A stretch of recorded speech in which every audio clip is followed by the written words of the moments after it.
написал ей письмо спустя 2 года разлуки. Его жизнь круто изменилась, об этом ходят слухи. Каждый день без него мука для нее, но не на показ.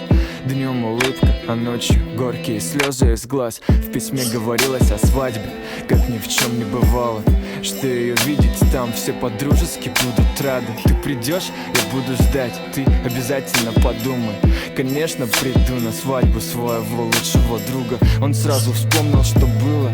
Поначалу классно, был неправ, как был дурак, как не хотелось признаваться в изменах. И было много шансов, что его простят, но совесть не позволила тогда вернуться назад. Без причин ушел в боязни встретиться взглядом, да так, что она считала себя в чем-то виноватой. И время не очень с тех пор ей помогло. И тут пришло это письмо. Мне очень жаль, нет больше слов. Вместо них в моих глазах вся грусть.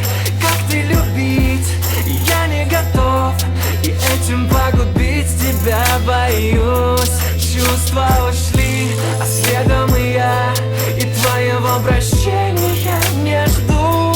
Просто пойми, прощай навсегда. Я не люблю. Согласие далось тяжело, да.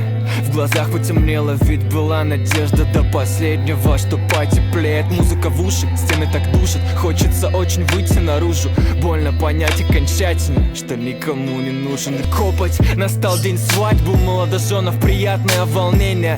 Все собрались в ресторане, а ее все нету. Весь вечер он гадал, почему не пришла.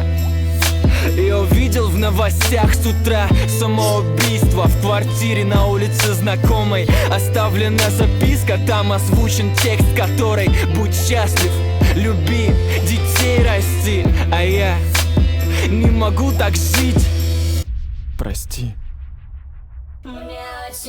Леденящие кровь кадры под драматичную музыку. Молодая женщина решила свести счеты с жизнью. На уровне 5-го этажа